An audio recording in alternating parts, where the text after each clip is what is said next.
हाय माझी YouTube family. तर आज मी तुमच्यासोबत शेअर करते बकऱ्याच्या पायांचा रस्सा. एकदम असं झणझणीत, बघू शकता तुम्ही कसं झालं आहे ते.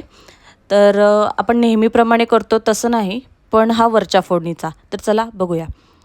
तर आम्ही आणलेत 8 पाय बकऱ्याचे आणि त्या पायांना व्यवस्थित क्लीन करून घेतलं. त्यानंतर 2 कांदे आणि 7-8 लसणाच्या पाकळ्या त्या ठेचून घेतल्यात आणि हा अख्खा मसाला. याच्यामध्ये तुम्ही बघू शकता काय काय आहे ते. आणि एका मोठ्या कुकरमध्ये मी सगळा हा अख्खा गरम मसाला टाकलेला आहे. त्यानंतर त्याच्यामध्ये 1.5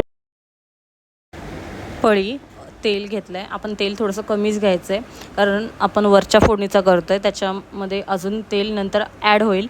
त्यानंतर तेल थोडंसं तापल्यानंतर त्यात 7-8 ठेचलेल्या लसणाच्या पाकळ्या आणि 2 चिरलेले कांदे आणि ते व्यवस्थित परतून घ्यायचं आहे. गोल्डन ब्राऊन होईस तोपर्यंत आपल्याला ढवळून घ्यायचं आहे, कारण कांदा मेल्याशिवाय मजा येणार नाही. कच्चा ठेवलात तर अर्थच नाही त्याला. त्याच्यामुळे व्यवस्थित तो परतून घ्या. आणि त्यानंतर 1.5 चमचा आलं लसूणची पेस्ट, ही विकत आणलेली आहे माझी पेस्ट.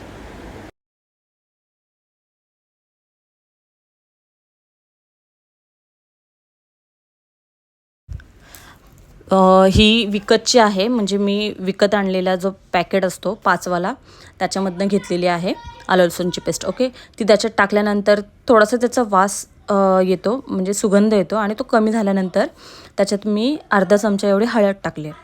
फक्त हळद टाकते आणि मीठ टाकते, बस. मीठ आपल्याला पुरेसं जेवढं लागेल तेवढं तुमच्या अंदाजाने टाका. आणि ते मी ढवळून घेतलं आहे, बस. आपल्याला आता मसाला नाही टाकायचा, कारण आपल्याला वरच्या फोडणीचा करायचा आहे. त्यामुळे याच्यात फक्त आपण हळद आणि मीठ टाकतो आहे. त्यानंतर आपले जे हळद टाकून मीठ टाकून त्यानंतर त्याच्यावर आपले जे पाय आहेत, स्वच्छ साफ केलेले पाय, धुतलेले पाय, ते त्याच्यात टाकायचे आहेत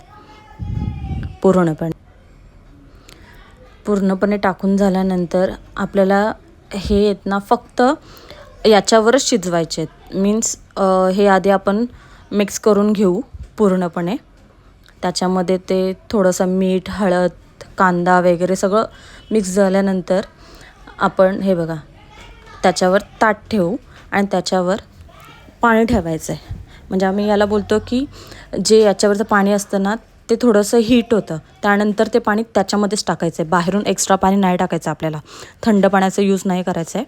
जे झाकणावर पाणी थोडंसं कोमट होईल तेच त्याच्यात ॲड करायचं आहे आणि व्यवस्थित चांगल्या प्रकारे असं मिक्स करून घ्यायचं आहे.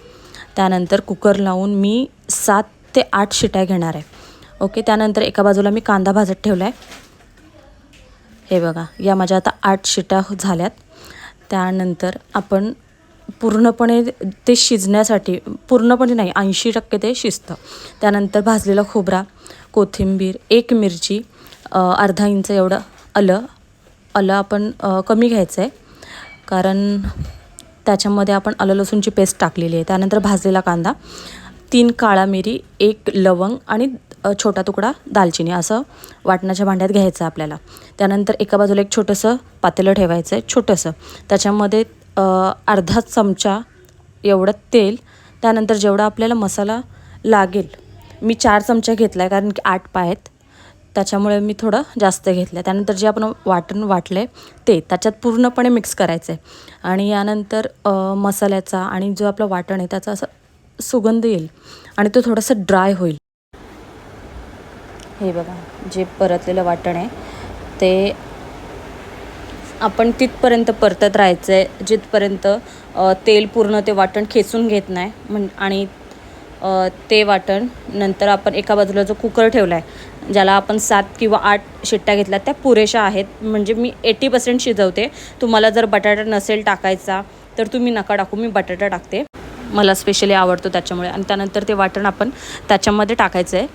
आणि हे बघा, जो आपण वाटण टाकतो आहे तो त्याच्यामध्ये टाकल्यानंतर जो मसाल्याचा कलर आहे तो सगळीकडे मिक्स होऊन जाईल. आपण व्यवस्थित ढवळून घ्यायचं आहे ते. आणि ढवळून झाल्यानंतर आपण जे आपण छोटंसं पातेलं घेतलेलं फ्राय करण्यासाठी मसाला, त्याच्यामध्येच आपण पाणी घ्यायचं आहे. जर आपल्याला पाण्याची आवश्यकता असेल, वाटत असेल की थोडंसं ड्राय झालं आहे, तर पाणी त्याच्यामध्ये तापून आपण कुकरमध्ये टाकून शिट्ट्या घेतो आहे. मी आता फक्त 3च शिट्ट्या घेते, कारण की माझा कुकर खूप चांगला आहे आणि पाय शिजण्यासाठी मी हाच कुकर यूज करते. आणि त्याच्यामध्ये आता मी टोटल 11 शिट्या झालेत माझ्या. आणि हे बघा, आत्ता याच्यामध्ये बटाटा पूर्णपणे शिजलेला आहे आणि पाय पण पूर्णपणे शिजलेत. ते चेक करण्यासाठी आपण एक छोटासा पीस घेतला आहे. हे बघा, मी दाबून बघते, तो पूर्णपणे शिजला आहे. जर तुम्हाला अजून शिजवायचा असेल तर तुम्ही अजून शिट्या घेऊ शकता. हे बघा, एक नंबर चवदार, रसरशीत, चमचमीत. एकदा तुम्ही ट्राय करा आणि मला कमेंटमध्ये नक्की सांगा की कसं झालं आहे. धन्यवाद.